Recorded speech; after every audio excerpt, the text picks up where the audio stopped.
So I'll do my best here. There's not going to be any equations, which I regret, but there's going to be one in the background. It's going to be the intertemporal government budget constraint. So, which is non-controversial. You know, as Keynes said, what the government spends, the people are going to pay for, either in the form of explicit taxes or defaults on debt or implicit taxes through inflation. So that's the one thing that's going to be going on. Okay, so there's going to be two, I'll call these superficial questions, which are going to dominate the news, financial news in 2013. So first question is, should a country join a currency union? What a currency union is an arrangement by which two or more countries use one currency. So Ecuador and Panama and Zimbabwe are in a currency union with the United States. I don't think President Obama knows that or cares. I'll come back to that. Should a country exit a currency union? So I submit those are two key questions. But they're superficial questions. The deeper questions, which I want to start off with, are, should a government pay its debts? And in a federal, second question is, in a federal or a confederal system, should a central government pay debts incurred by subordinate governments? So your answers to these questions are as good as anybody else's, so let's think about them. So first, should a country pay its debts? And I'm going to do this economist style. Make a balance sheet. There's going to be pluses and minuses. So there's a reason not to pay. There's a very good reason not to pay your debts, and that is it's costly. Taxes must be voted and collected. And you don't like to pay taxes for good reasons and bad reasons.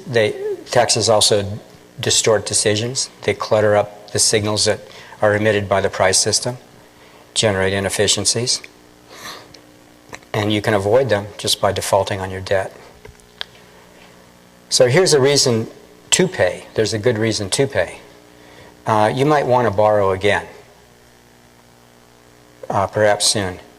And if you default on your debt, it's unlikely that quite soon you're going to have other people willing to lend to you.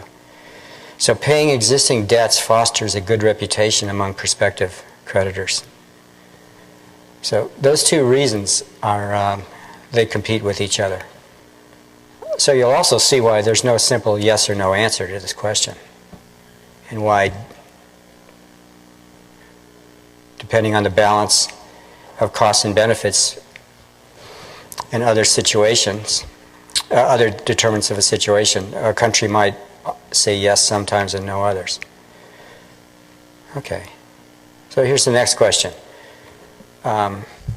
Should a central government bail out subordinate governments?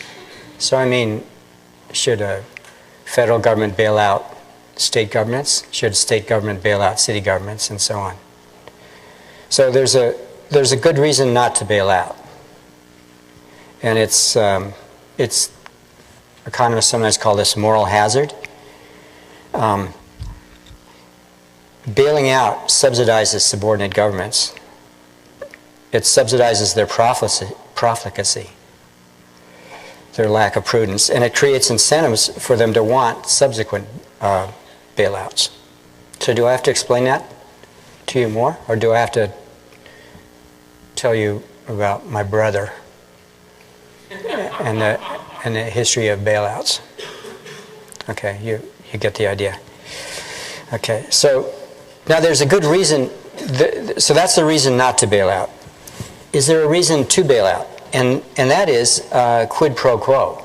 In exchange for paying the debts of a subordinate government, you might require that constitutions be restructured to give a central government more control over the activities of subordinate governments. So the quid pro quo is, I'll bail you out, but we changed rules. We changed constitutions. I mean the federal U.S. government bailing out New Jersey, or I don't want to get personal, I mean the government of Germany or the EU bailing out Greece or Spain. I don't want to get personal. Okay. So one reason you may do that, a good reason to do that is you want to, the quid pro quo is I'll do it at a cost, and I'll come back to that.